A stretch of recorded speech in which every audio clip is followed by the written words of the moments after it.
아프리카에 가면 비서새라고 있답니다. 제가 인터넷으로 찾아봤더니 그 연필꽂이 같이 이렇게 되어 있는 그러한 독수리과에 속하는 맹금류입니다.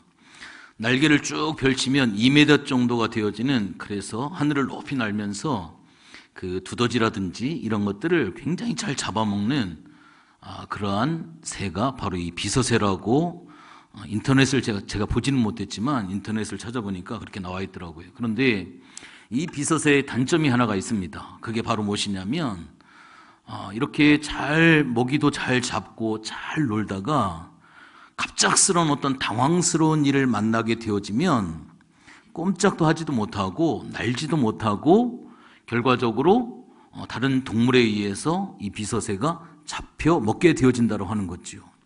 2m가 되는 굉장히 큰 날개, 하늘을 잘 날 수 있는 이 날개가 있음에도 불구하고 당황하게 되어지면 막 이렇게 발로 뛰어서 이렇게 가다가 결과적으로 잡혀 먹게 된다고 합니다. 자기에게는 날개가 있는데도 불구하고 당황을 하면 이 날개가 있다라고 하는 이 사실을 잊어버리고 나르면 되는데 날지를 못하고 뛰다가 결과적으로 이 비서새가 잡혀 먹게 되어진다고 하는 거죠. 우리가 신앙생활 하는 데 있어서도 마찬가지인 것 같습니다. 겉으로 평상시에는 굉장히 신앙생활을 잘하는 것 같지만 어떤 특별한 상황이 되어졌을 때, 당황스러운 일을 만나게 되어졌을 때 신앙의 진가를 잘 발휘하지 못하는 그러한 경우들이 있습니다. 제가 지난주 금요일 날 마태복음 14장의 말씀을 통하여서 제자들을 예수님께서 오병이어 사건 후에 먼저 갈릴리 바다 저편으로 보내고 예수님은 산으로 기도하러 가셨다가 밤 사경에 새벽 3시, 4시, 5시 정도에 이 제자들이 풍랑을 만나게 되어지고 예수님이 그 바다 위를 걸어오게 되어지고 그러면서 베드로가 물 위를 걷는 그러한 사건이 임하게 되어져요. 그 갈릴리 바다에서 잔뼈가 굵었던 그러한 사람들이 갑자기 당황스러운 그런 상황을 만나게 되어지니까 어떻게 할 수가 없는 거예요. 그 전에도 그러한 사건이 하나 있었죠. 유락으로 광풍을 만나고 예수님은 배 밑에서 주무시고 계시고 제자들이 예수님께 기도하면 되는데 주님이 함께 하시는데 당황이 되다 보니까 그 예수님, 잠자고 있는 예수님을 막 깨우고 지금 잠잘 때가 아니다라고 예수님이 뭐라고 책망을 하셔요. 믿음이 적은 자들아, 너희의 믿음이 어디 있느냐라고 하는 그러한 책망을 하게 되어지지요.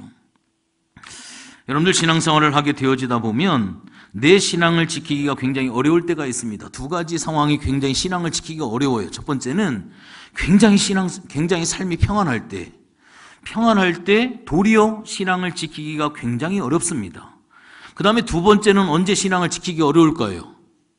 반대로 굉장히 고통스러운 상황을 만나게 되어졌을 때, 그때 참 이 신앙을 지키기가 굉장히 어렵습니다.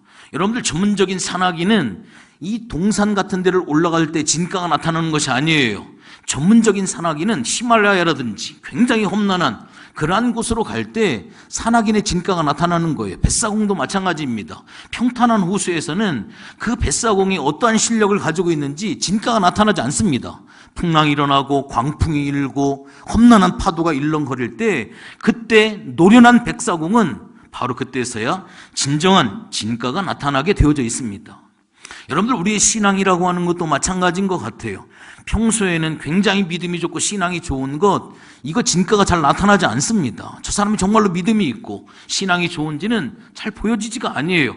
그러나 갑작스럽게 당하는 어떤 어려운 혼란의 상황에 놓여져 있을 때, 우리 사람의 힘으로는 도저히 감당할 수 없는 그러한 곤란한 상황에 처해 있을 때 그 사람의 신앙의 진가가 그때서야 진정으로 다이아몬드인지 석탄인지 진가가 나타날 수 있게 되어집니다. 저는 그렇게 생각을 합니다. 지금 우리가 신앙생활하는 것은 신앙생활은 도전이다라고 저는 생각을 합니다. 여러분들 신앙생활이라고 하는 것은 내가 지금 겪고 있는 이 고통을 잊어버리게 하는 마약과 같은 역할을 하는 것이 아닙니다. 예수님께서 우리를 십자가의 군병으로 불러주셨는데 우리는 어린아이들이 꼬마 병정놀이 하고 있는 그런 것이 아니에요. 우리의 신앙생활이라고 하는 것은 신혼생활의 초기, 밀월의 단계, 그것이 늘 유지되어지는 그런 상황이 아닙니다. 그래서 사도 바울은 우리에게 뭐라고 이야기를 하고 있냐면 선한 싸움이다라고 이렇게 이야기를 하고 있습니다. 우리는 지금 끊임없이 보여지지 아니하는 약간 사단과의 영적인 전쟁을 치러가고 있는 그러한 상황입니다. 이 싸움이라고 하는 것은 내가 한번 승리했다라고 해서 그 승리에 도취하면 넘어집니다. 내가 한번 실패했다라고 해서 거기에 좌절을 해버리면 안 되는 거예요. 끊임없이 파도가 밀려오는 것처럼 우리의 영적인 전쟁이라고 하는 것은 계속 되어지는 끊임없는 한 번, 두 번의 승리로 도취하지 말고 늘 깨어서 끊임없는 이 영적인 전투를 우리가 싸워가야 된다라고 하는 사실입니다. 여러분들, 오늘 이 본문의 다니엘이라고 하는 이 사건을 통해서 우리가 교훈을 받을 수 있는 여러 가지가 굉장히 많이 있고요. 우리가 특별히 11월 2일서부터 21일까지 다니엘 기도회를 해야 되기 때문에 제가 오늘 이 다니엘이라고 하는 이 말씀을 여러분들에게 좀 드리려고 합니다. 여러분들, 제가 한번 질문을 던져볼게요. 여러분들, 어떤 도전이 와도 여러분들은 여러분들의 신앙을 과연 지킬 수가 있는지, 어떤 시험과 환난이 와도 정말로 주님을 사랑하는 그 귀한 마음을 과연 여러분들은 지킬 수가 있는지, 또 한 가지, 여러분들에게 만약에 어떤 유혹이 온다 할지라도 신앙의 오점을 남기지 아니하고 영롱하고 깨끗한 주님이 받으실 만한 거룩한 신부로서의 그러한 정결한 신앙을 과연 여러분들은 주님 만나는 그날까지, 주님 오시는 그날까지 여러분들은 과연 지킬 수가 있는지 한번 이 시간에 다니엘을 통해서 생각해 봤으면 좋겠습니다. 저는 그렇게 생각을 합니다. 신앙의 원칙을 가지고 살아야 된다라고 저는 생각을 합니다. 여러분들, 오늘 우리가 주어지는 것만으로는 살아가기가 너무나도 힘든 세상이라고 저는 생각이 되어집니다. 우리가 만나는 사건들, 만나는 환경들, 나에게 와지는 그것만으로, 내게 주어지는 것만으로 내가 이 세상을 살아갈 수가 있다. 저는 그렇게 살 수는 없다라고 생각이 되어집니다. 그렇다라고 한다면 우리가 한 가지 질문을 해야겠죠. 주어지는 것만으로 살아갈 수 없는 험난한 세상을 우리가 살아간다라고 한다면 내가 하나님 앞에서 나의 신앙의 원칙을 내가 하나님 앞에 온전히 세워서 내가 하나님 앞에 살아갈 수 있는 그러한 삶의 자세를 우리가 가져야 되지 않겠는가라고 하는 그러한 생각을 갖습니다. 여러분들, 동영상으로 이희돈이라고 하는 장로님 간증이 너무나도 많이 나와 있기 때문에 여러분들 한두 번은 다 들으셨고 한두 번은 다 들어보셨을 거예요. 세계무역센터의 부회장 되어지는 그러한 사람입니다. 전 세계 32개 국가에 전 세계에 흩어져 있는 세계무역센터 300개인가 400개를 관장하는 사람이에요. 이희돈이라고 하는 이 장로님은 나이가 어린 사람입니다. 그 사람의 연봉이 얼마냐면 1,000억입니다. 1,000억이라고 하는 연봉을 받는 사람이에요. 그런데 우리가 잘 아는 것처럼 9.11 테러 당시에 이희돈 장로님이 그 건물에서 회의를 하기 위해서 가는 도중에 음료수를 잘못 먹었는지 그게 갑자기 설사가 나가지고 지체가 되어지는 바람에 영락없이 죽을 수밖에 없는 그 상황 가운데에서 하나님이 지켜주셨죠. 우리가 잘 아는 것처럼 이희돈 장로님은 뉴욕에 있는 성광교회라고 아주 조그만 교회를 섬기시는 그런 분이셔요. 그런데 세계무역센터 부회장이 되어지니까 전 세계적으로 회의도 많고 다닐 것도 굉장히 많은데 토요일 날만 되어지면 꼭 본 교회로 돌아와가지고 하나님 앞에 자기의 자리 예배를 드린다고 하지요. 그러면 많은 사람들이 왜 가려고 하느냐, 일정이 다 끝나지도 않았는데 나는 높으신 분이 불러가지고 나는 갔다 와야 되겠다. 도대체 높으신 분이 누구냐, 니들은 알 걸 없고 높으신 분이 불러서 나는 가야 되겠다 해가지고 자기 본 교회에 와가지고 1부 예배 딱 드리고 2부 예배 때는 바로 뭐냐면 주차 안내를 하는 거예요. 그분이 하시는 일이. 그래, 주차 안내를 딱 하다 보면 이렇게 차가 가다가 차창이 딱 내리면서 선글라스를 끼는 어떤 여자가 수고하시오 이렇게 하고 지나간대요. 그분이 누구냐면 부인이에요. 부인. 주차 안내를 하고 그렇게 예배를 드리고 또 회의에 또 비행기를 타고 날아가서 또 참석을 하고 하나님 앞에 신앙의 원칙을 가지고 있는 거예요. 그분이 미국으로 유학을 갈 때 그 어머니가 비행기 티켓을 끊어주는데 편도만 끊어준 거예요. 왕복이 아니라 편도를 끊어주고 매정하게 하는 말이 바로 뭐냐면 나 의지하지 말고 주님만 의지해라. 앞으로 오직 주님만 의지하고 살아라.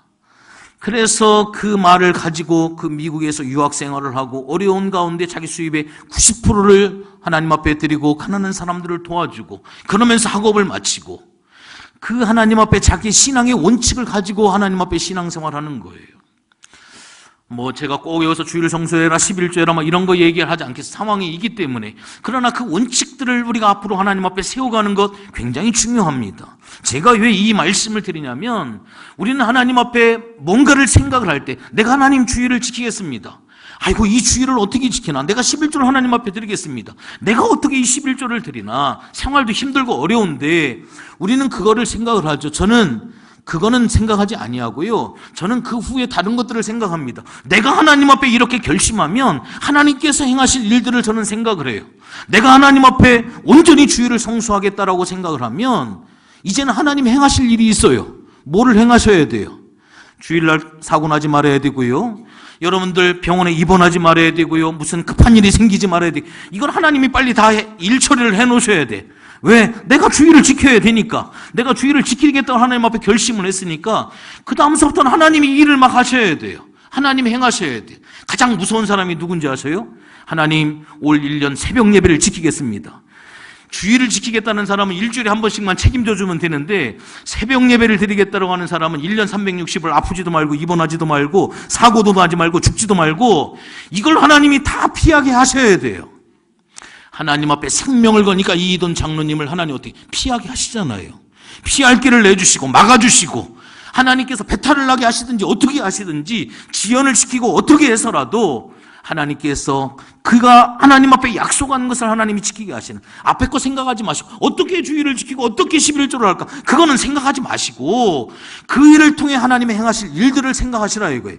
바쁘게 움직이시고 하나님이 역사하실 그 하나님의 일을 한번 생각해 보라 이거예요. 그러면 얼마나 감사하겠냐 이거죠. 우리는 너무 이쪽에 매달리게 되다 보니까 율법적이 되고 또 수고하고 무거운 짐이 되어지고 어떤 그러한 자꾸 어떤 것에 얽매이게 되어지는 그러한 경우들이 너무나도 많이 있는 것 같습니다. 바로 이이돈 장로님은 하나님 앞에 어떠한 삶을, 신앙의 원칙을 가진 거예요. 하나님, 내가 하나님의 앞에 레위인의 삶을 살겠습니다. 하나님 앞에 제사하고 하나님 앞에 예배하는 레위인의 삶을 살겠습니다.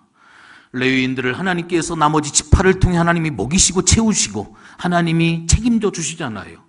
내가 하나님 앞에 예배하는 레위인의 삶을 내가 하나님 앞에 살기를 결단했을 때 하나님께서 그의 생명을 지켜주시는 하나님의 은혜를 우리가 경험을 하게 되어집니다. 여러분들 에서를 한번 보세요. 그 하나님께서 부여함받은 장자의 명분입니다. 그런데 그 장자의 명분을 어떻게 해요? 그걸 너무나도 가볍게 여기잖아요. 하나님께서 나에게 허락해 주신 그 자리를 지킨다라고 하는 거, 내가 이것을 하나님 앞에 원칙으로 지킨다라고 하는 거, 이거 얼마나 귀한지 몰라요. 여러분들 신용카드를 쓰면 쓸수록 뭐가 쌓여요? 포인트가 쌓이잖아요. 신앙도 마찬가지예요. 하나님, 내 자리를 내가 지키면 포인트가 자꾸 쌓이는 거예요. 하나님 앞에 나중에 그 포인트를 내가 타서 쓰는 거예요. 이 원리는 어떻게 보면 똑같은 거예요. 내가 내 신앙을 지키고 내 믿음을 지키고 내 위치를 지킬 때 하나님은 자꾸 포인트를 하나님 앞에 자꾸 쌓게 하시는 거예요. 제가 제 자신 욕을 해서 정말로 죄송합니다만 성가대도 서게 해보고 했어요. 몇 번 하다가 빠지고 완전 이빨 빠진 것처럼 하지 말아라. 어떻게 하나님 앞에 그렇게 할 수가 있느냐. 하지 말아라. 아빠의 입장에서 너무 마음이 아프다. 어떻게 하나님 앞에 하는 일을 그렇게 네 마음대로 할 때가 있고 안 할 때가 있고, 내가 하나님 앞에 내가 하기를 결단을 했으면 죽는 일 아니면 해야지. 어떻게 그렇게 할 수가 있느냐. 어떻게 하나님의 일을 그렇게 가볍게 여길 수가 있느냐. 아빠로서 나는 용납이 되어질 수가 없다. 이것은 내가 고집이 있어서도 아니고 이거는 하나님 앞에 용납이 안 되는 것이다. 하지 말아라. 제가 그렇게 이야기를 했습니다. 오늘 우리가 하나님 앞에 그러한 신앙의 결단을 가지셔야 됩니다. 원칙을 가지셔야 돼요. 다윗을 한번 보세요. 그 고난의 상황 가운데서도 하나님이 다윗을 책임져 주는 이유가 바로 뭐예요? 사울 왕을 죽일 수도 있는 그러한 상황 가운데 있었습니다. 그럼에도 불구하고 이 다윗은 사울을 죽이지 아니했어요. 왜? 하나님께서 기름 부어주신 그 사람을 내가 어떻게 해할 수가 있겠느냐라고 하는 거예요. 그거는 도저히 안 되겠다라, 그건 안 된다라고 하는 거예요.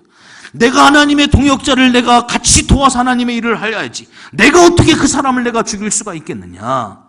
시므이가 도망가는 상황 가운데 시므이가 욕을 하잖아요. 압살롬의 반역을 통해서 이 아버지 다윗이 막 도망을 가는데 시므이가 나와가지고 막 욕을 합니다. 아비새 장군이 나타나가지고 뭐라고 이야기를 해? 왕이여, 명령만 하시면 내가 단칼에 저 시므이를 내가 죽이겠습니다. 아니다. 하나님께서 저 사람으로 나에게 말씀하는 것이다. 시므이가 하는 그 행동을 무엇으로 본 거예요?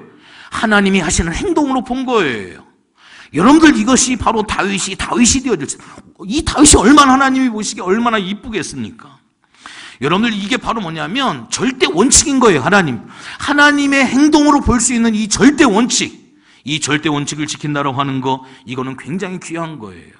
여러분들, 사무엘도 오늘 목사님이 오전에도 말씀하셨지만, 내가 기도하는 죄를 쉬지, 내가 기도하는 것을 쉬는 죄를 내가 하나님 앞에 범치 않겠다. 절대 원칙입니다.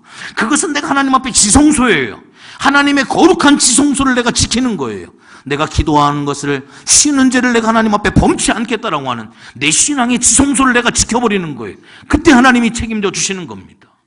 우리의 신앙 가운데에서도 절대 원칙이라고 하는 것이 있어요. 신앙의 원칙, 내가 반드시 내 생명을 걸고 내가 지켜야 될 지성소라고 하는 것이 있습니다. 이 지성소를 우리가 지킬 수 있는 것, 이 절대 영역을 우리가 기억을 해야만 합니다. 기생 라합을 여러분들 가만히 한번 보십시오. 여러분들, 그때 당시에 기생들이 얼마나 드세겠습니까? 남자들 막 휘어잡고 그렇게 했겠죠. 정탐꾼이 왔을 때 기생 라합은 생각을 했던 거예요. 바로 이 정탐꾼을 도와줘야지만이 내가 산다라고 하는 이 원칙을 가진 거예요. 정탐꾼을 내가 지켜야지만이, 그래야 내가 살 수 있다라고 하는 이 원칙을 지킨 거예요. 그랬을 때 하나님이 책임져 주시잖아요. 다니엘도 마찬가지예요.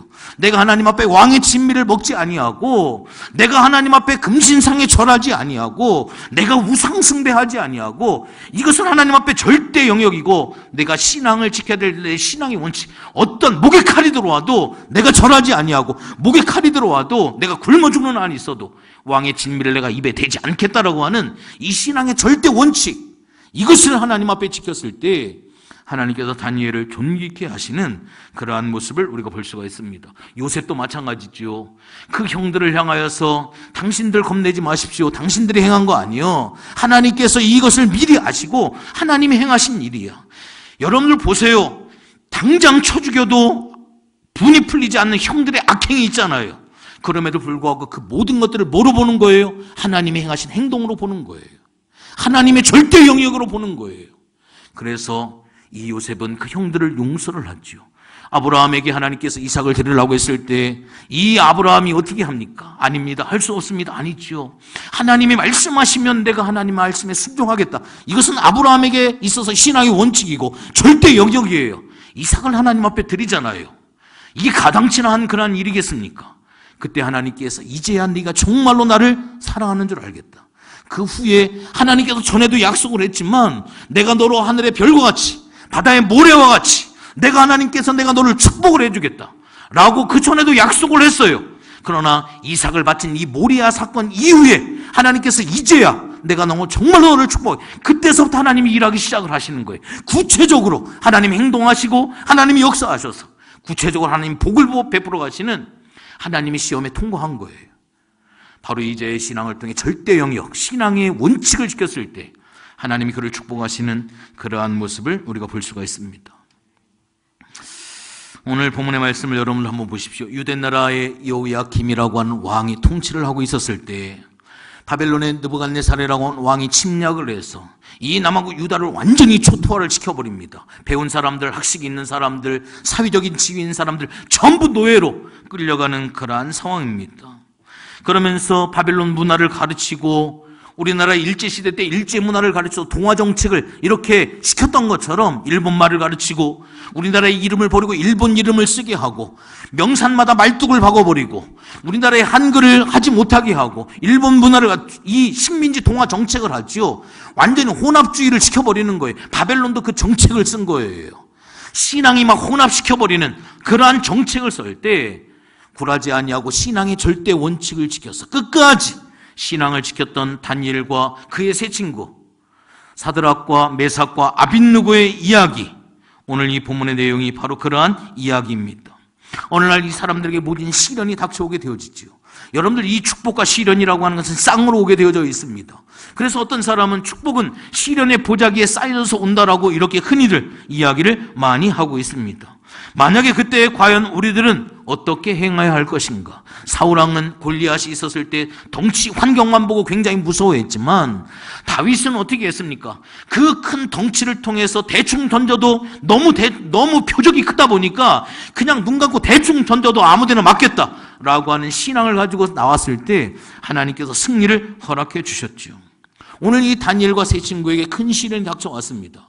거대 금신상을 만들어 놓지요. 그러면서 느부갓네살의 권위, 느부갓네살의 이 위엄을 나타내기 위해서 그때 당시에 두라라고 하는 평지에다가 7m 정도가 되어지는 굉장히 큰, 북한에 있는 김일성 동상처럼 굉장히 큰 금신상을 만들어 놓고, 만약에 이 금신상 앞에 절하지 아니하면 풀무불 가운데 전부 집어넣어서 태워 죽이겠다라고 하는 그러한 명령을 내리게 되어집니다. 제막식을 하게 되어지지요. 보자기로 다 뒤집어 씌워놓고 이 보자기를 벗기면서 제막식을 하게 되어집니다. 북소리가 막 울려 퍼지기 시작을 하고요. 많은 사람들이 그 제왕 앞에, 신상 앞에 절을 하는데, 이 굉장히 갈등의 순간이 오잖아요. 내가 한번 꾹뻑 절하고 이 위기를 이겨가야 될 것인가? 아니면 내가 꿋꿋이 서서 풀무불 속에 들어가야 될 것인가? 바로 그 선택의 위기에, 기로에 닥치게 되어졌습니다. 여러분들, 큰 나무는 큰 연장으로 다루게 되어져 있습니다. 열매가 없는 나무는 아이들이 돌을 던질까요? 안 던질까요? 열매가 없는 나무.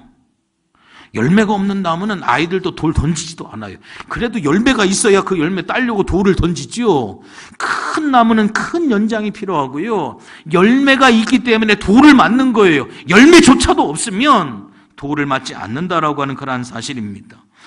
여러분들, 열매가 많은 나무일수록 많은 돌을 맞게 되어져 있습니다. 신앙이라고 하는 것도 마찬가지예요. 신앙이 별로 없으면 사단도 별로 관심을 가지지 않아요. 그러나 큰 신앙일수록 큰 시련과 환난을 당할 수도 있다라고 하는 그러한 사실입니다. 여러분, 오늘 이 다니엘과 세 친구가 선택의 기로에 서 있는데, 이것이 유독 그들에게만 선택의 기로에 서 있는 그러한 상황일까요? 오늘날 이 시대를 살아가고 있는 우리들도 동일하게 선택의 기로에서 우리도 살아가고 있다라고 하는 거예요. 대부분의 많은 사람들이 회색지대에서 꺼부정하게 절하는 것도 아니고 아닌 것도 아니고 그냥 꺼부정하게 회색지대를 선택하는 그러한 경우들이 얼마나 많이 있는지 알 수가 없습니다. 그래서 어떤 사람은 그런 이야기를 하죠. 오늘날 신앙인들을 두 의자 사이에 함께 앉으려 하다가 땅바닥에 떨어지고 만다라고 하는 그러한 이야기를 하고 있습니다. 오늘 이 시대에 많은 것들이 굴복되어져 가는 시대입니다. 오늘 현대인들을 굴복시키는 세 가지 힘이 있다고 하죠. 첫째는 어떤 힘이 있겠습니까? 여러분들이 잘 아는 것처럼 돈이라고 하는 힘이 있습니다. 두 번째, 우리를 굴복시키는 힘이 있습니다. 그게 바로 뭐냐면 권력이라고 하는 힘이에요. 마지막 한 가지가 있습니다. 이것은 돈 있는 사람이나 돈이 없는 사람이나 권력 있는 사람이나 권력이 없는 사람이나 이 힘 앞에는 다 무릎을 꿇을 수밖에 없는 것이 마지막에 한 가지가 있습니다. 그게 과연 무엇일까요? 죽음이라고 하는 거예요. 이 죽음이라고 하는 이 힘 앞에는 어떠한 사람도 힘을 내세울 수가 없습니다. 오늘 본문의 주인공은 우선 황금 우상 앞에 자유했습니다. 이 도라 평지에 있는 권력 있는 사람도 아니고 별 4개가 달려있는 영향력을 끼칠 수 있는 그러한 사람이 아니에요. 포로에서 잡혀온 보잘것없는 그러한 청년들입니다. 아무런 권력과 아무런 힘이 없는 그러한 사람들이에요. 그럼에도 불구하고 이 세 사람은 어떻습니까? 돈의 힘 앞에 굴복거리고 있는 수많은 사람들 앞에서 당당하게 이 세 청년은, 다니엘과 이 세 청년은 굴복하지 아니하고 오늘날 현대인들을 비웃고 있는 그러한 모습을 우리가 볼 수가 있습니다. 그리고 오늘 이 세 청년과 다니엘은 권력 앞에 자유를 했습니다. 바로 무슨 신앙이에요? 하나님만이 우리의 전능한 창조주라고 하는 그 신앙입니다. 하나님이 나의 주권자가 되시고, 하나님이 나의 주관자가 되시고, 하나님이 나의 주인이시고, 하나님이 나의 생사화복을 감당하시는, 하나님만이 나의 통치자가 되어주시고 하나님만이 나의 주인이 되신다라고 하는 이 분명한 사실, 세상의 왕도 아니고 세상의 권력자가 아닌 하나님만이 나의 주인이고 나의 주권자가 되신다라고 하는 이 분명한 사실을 알고 있었기 때문에 바로 이 사람은 권력 앞에 자유할 수가 있었습니다. 죽음 앞에서도 자유할 수가 있었지요. 살기 위해 몸을 더럽히고 생명을 연장하기 위해 자신의 신앙을 꺾는 그러한 사람이 아니었습니다. 성경은 우리에게 뭐라고 이야기를 하고 있습니까? 내가 사망하는 음침한 골짜기를 다닐지라도 해를 두려워하지 않을 것은 주께서 나와 함께 하심이다라고 말씀을 하고 있습니다. 사망아, 네가 무엇이냐? 사망이 나를 아무리 쏜다 할지라도 그 사망이 나를 결코 이길 수가 없다라고 하는 거예요. 이것이 오늘날 우리들의 신앙이라고 하는 겁니다. 도대체 이 다니엘과 세 친구의 신앙이 과연 어떠한 신앙이길래 바로 이러한 신앙을 가질 수가 있었을까? 오늘 본문의 말씀 14절을 보십시오. 느부갓네살이 그들에게 물어 이르되 사드락 메삭 아벳느고야, 너희가 내 신을 섬기지 아니하며 내가 세운 금신상에 절하지 아니한다 하니 사실이냐? 청년들이 뭐라고 대답을 해요? 16절에 느부갓네살이 물어보니까 이렇게 대답을 하죠. 사드락과 메삭과 아벳느고 왕에게 대답하여 이르되, 느부갓네살이여, 우리가 이 일에 대하여 왕에게 대답할 필요가 없다라고 하는 그러한 이야기를 합니다. 이건 탁상공론할 이유가 없다라고 하는 거예요. 우리의 행동으로 보여주겠다라고 하는 거예요. 제가 지난주에도 그런 이야기를 했습니다. 우리가 이 세상을 살아가다 보면 상대 가치가 있고 필요 가치라고 하는 것이 있습니다. 돈은 어떤 가치일까요? 돈은 상대 가치고 필요 가치예요. 있으면 좋고 없으면 또 없는 대로 사는 거예요. 세상에 의해서 상대적으로 필요할 수도 있고 필요 안 할 수도 있고요. 그 다음에 필요 가치로 우리가 먹고 살아가야 되니까 필요할 수도 있고 안 필요할 수도 있고 이런 경향이 있습니다. 우리가 욕심으로 필요하지 않는데 욕심으로 채우는 그러한 경향이 있어요. 이 세상에 있는 모든 것들은 전부가 다 바로 뭐냐면 필요 가치고 상대 가치예요. 그러나 신앙은 무엇입니까? 신앙은 필요 가치가 아니에요. 내가 필요해서 신앙생활하고 내가 뭐 하기 때문에 하는 거 아니에요. 신앙은 상대 가치도 아니에요. 저 사람이 예수 믿으니까 나도 예수 믿어봐야지. 이게 아닙니다. 신앙이라고 하는 것은 과연 무엇이냐? 신앙은 절대 가치예요. 신앙은 생명입니다. 신앙은 구원이기 때문에 신앙은 필요가치, 상대가치가 아니라 신앙만큼은, 우리가 믿음 생활하는 이것만큼은, 우리가 하나님 앞에 예배를 드리는 이것만큼은 필요가치, 상대가치가 아니라 이건 뭐라고요? 이거는 절대가치라고 하는 거예요. 이거는 반드시 내가 지켜야 될 그 가치가 되어진다고 하는 거예요. 오늘 본문에 오늘 이 다니엘과 이 세 친구가 거기에 대해서 내가 무슨 이야기를 하겠느냐? 대답할 필요도 없고 거기에 대해서 뭐라고 해명할 그러한 필요도 없다라고 하는 그러한 이야기입니다. 오늘날 세상의 많은 사람들은 부러움의 대상이 되려고 해요. 우리는 부러움의 대상이 되어져서는 안 됩니다. 오늘 목사님도 그렇게 이야기를 했죠. 개혁을 외치라고 하는데 개혁을 외치는 자가 되지 말고 어떤 사람이 돼야 된다고요? 개혁을 외치는 사람이 모델로 삼고자 원하는 사람들이 돼야 된다. 개혁을 해야 된다라고 앞에서 외치는 사람이 도전을 받고 존경을 할 수 있는, 모델로 삼을 수 있는 삶을 살아가는 그 사람이 우리가 돼야 된다. 저는 100% 그 말에 맞다라고 저는 이야기를 합니다. 저는 공감을 합니다. 우리는 이 세상의 부러움의 대상이 되어지는 것이 아니라 어떤 대상이 되어야 되냐면 존경의 대상이 되어야 됩니다. 세상 사람들이 부러워하는 대상이 되어지는 것은 돈만 많아도 부러움의 대상이 되어질 수 있어요. 어떻게 해서든지 권력을 많이 가지면 부러움의 대상이 되어질 수가 있어요. 그러나 존경의 대상은 돈이 많다고 되는 거 아니더라고요. 권력이 있다라고 해서 되어지는 것 아니더라고요. 삶을 통해서 살아가야 되기 때문에 그 삶을 살아간 사람이 존경의 대상이 되어줄 수가 있는 거예요. 부러움의 대상이 되지 마시고 여러분들은 존경의 대상이 되어 주셔야만 됩니다.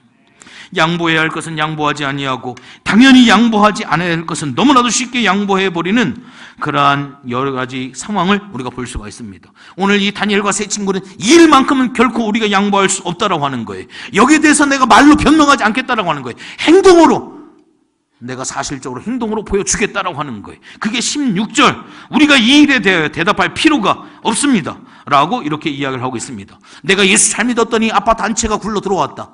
우리는 이것을 축복이라고 이야기를 할 수가 있겠습니까? 내가 신앙과 믿음을 지키려고 하다 보니까 내가 정말로 가난하게 살 수밖에 없는 그러한 상황이 되어졌다. 그러면 이것은 저주받았다라고 우리가 이야기를 할 수가 있겠느냐라고 하는 거예요. 그렇지 않다라고 하는 겁니다. 오늘 17절 말씀을 한번 보세요. 왕이여, 우리가 섬기는 하나님이 계시다면 우리를 맹렬히 타는 풀물불 가운데서 능히 건져내시겠고 왕의 손에서도 건져내시겠습니다 라고 이렇게 이야기를 합니다. 여러분들 기도의 응답을 믿으십니까? 하나님의 주권을 여러분들 믿으십니까? 전능하신 하나님 엘샤다이 능력의 하나님을 여러분들 믿으십니까? 하나님이 우리를 구원하는 능력은 우리가 경험하는 시련보다 더 큽니다. 하나님의 이 엘샤다이 능력은 여러분들이 어떤 상황 가운데 그 상황을 능히 건져내실 그 능력보다도 크다는 그러한 사실입니다. 결론적으로 말씀을 드리겠습니다. 오늘 제목이 그리 아니하실지라도 18절의 말씀입니다. 그렇게 하지 아니하실지라도 왕이여, 우리가 왕의 신들을 섬기지도 아니하고 왕이 세우신 금신상에 절하지도 아니할 줄을 아옵소서. 하나님께서 내가 풀물불 속에 나를 집어넣는다 할지라도 하나님께서는 그 풀무불 가운데서도 능히 나를 건져주실 것을 내가 믿습니다. 하나님은 전능하신 하나님을 내가 믿습니다. 그러나 내가 나를 그 상황 가운데서 건져주지 아니하신다 할지라도 여기 성경에 보면 내가 결코 왕이 세우신 금신상에 내가 결코 절하지 아니하겠다라고 하는 거예요. 여러분들 이 다니엘의 이 고백을 어디에서 여러분들 발견할 수가 있습니까? 예수님의 마지막 겟세마네 동산에서 우리는 발견할 수가 있습니다. 나의 하나님 어찌하여 나를 버리셨습니까? 주님 하나님 이 잔을 내게서 옮겨주시면 안 되겠습니까? 그러나 예수님이 뭐라고 기도하셔요? 그리 아니하실지라도 나를 이 사망의 음침한 골짜기 이 십자가의 고난 가운데 주님이 나를 건져주시 아니한다 할지라도 내가 감사하고 기뻐하겠다라고 하는 거예요. 그게 바로 뭐예요? 주님 나를 이곳에서 건져주지 아니하신다 할지라도 주님의 뜻대로 행하시옵소서. 이 사망의 잔, 이 고난의 잔을 옮겨주시면 참 좋겠지만 그러나 주님의 뜻이 고난의 잔을 마시는 거라고 한다고 한다면 내가 이 고난의 잔을 마시겠습니다. 그게 바로 겟세마네 동산에서 주님의 기도, 다니엘이 하나님 앞에 올렸던 그리 아니하실지라도 내가 신앙의 원칙을 내가 하나님 앞에 지키겠습니다라고 하는 그러한 고백입니다. 이사야 선지자가 뭐라고 이야기를 해요? 너는 두려워하지 말아라. 내가 너를 구속하였고 내가 너를 지명하여 불렀나니 너는 내 것이다. 네가 물 가운데로 지날 때에 내가 너와 함께할 것이요 네가 불 가운데로 행할 때에 타지 아니할 것이요 불꽃이 너를 사르지도 못할 것이다 라고 이야기를 합니다. 28절 마지막 절 여러분들 말씀을 한번 보세요. 느부갓네살의 말하여 이르되 사드락과 메삭과 아벳느고의 하나님을 찬송하겠습니다. 그가 그의 천사를 보내사 자기를 의뢰하고 그들의 몸을 바쳐 왕의 명령을 거역하고 그 하나님 밖에는 다른 신을 섬기지 아니하며 그에게 절하지 아니한 종들을 구원하셨습니다. 누구의 고백이에요? 느부갓네살 왕의 고백입니다. 내가 네 하나님을 찬양하겠다라고 하는 거예요. 네 하나님을 높여드리겠다라고 하는 거예요. 네 하나님을 섬기겠다라고 하는 거예요. 모든 백성들에게 금신상하게 절하는 것을 중단을 하고 저 사드락과 메삭과 아벳느고 다니엘의 하나님, 그 하나님을 찬송하고 그 하나님을 경배하라라고 하는 그러한 귀한 고백을 오늘 이 본문 앞에 하고 있습니다. 그리 아니하실지라도 여러분들의 신앙과 삶 가운데 바로 이 다니엘의 고백이 있기를 원합니다. 이번 다니엘 기도회를 통하여서 세일의 동안 21일이라고 하는 기간 동안 하나님 앞에 금식을 하면서 기도하죠. 어떤 사람은 금식을 하는가? 목사님 저도 금식을 했습니다. 무슨 금식을 했어요? 간식 금식을 했습니다. 하루 3끼는 먹고 틈틈이 먹는 간식을 금식을 했다고. 그것도 금식이지요. 요즘에는 워낙에 간식이 많다 보니까. 그러면서 하나님 앞에 기도하죠. 우리가 주여 3번을 외칠 때마다 하나님 앞에 왜 주여 주여 주여 3번을 외쳐? 다니엘 9장 19절에 보면 나와 있어요. 주여 우리를 뭐라고 하나 했어요? 다니엘서 9장 19절을 여러분들 한번 그것 때문에 우리가 주여 주여 3번을 하는 거예요. 하나님 앞에 괜히 주님 귀 먹어가지고 그렇게 하는 거 아닙니다. 9장 19절에 보면 주여 들어주시옵소서, 주여 용서하시옵소서, 주여 귀를 기울이시고 행하시옵소서, 지체하지 마시옵소서. 우리가 첫 번째 주여 할 때는 주여 들어주십시오. 두 번째 주여 할 때는 주여 용서하십시오. 세 번째 주여 할 때는 지체하지 마시고 주님 속히 행하시옵소서. 그렇게 우리가 주여 3번을 외치고 하나님 앞에 기도하는 거예요. 오늘 이 시간 그렇게 기도하겠다는 것은 아닙니다. 기도할 때 이 사실이 있다라고 하는 거 아시고 주님 앞에 이 다니엘 기도를 잘 준비하셔서 승리하는 여러분들 꼭 되시기를 주님의 이름으로 축원을 드리겠습니다.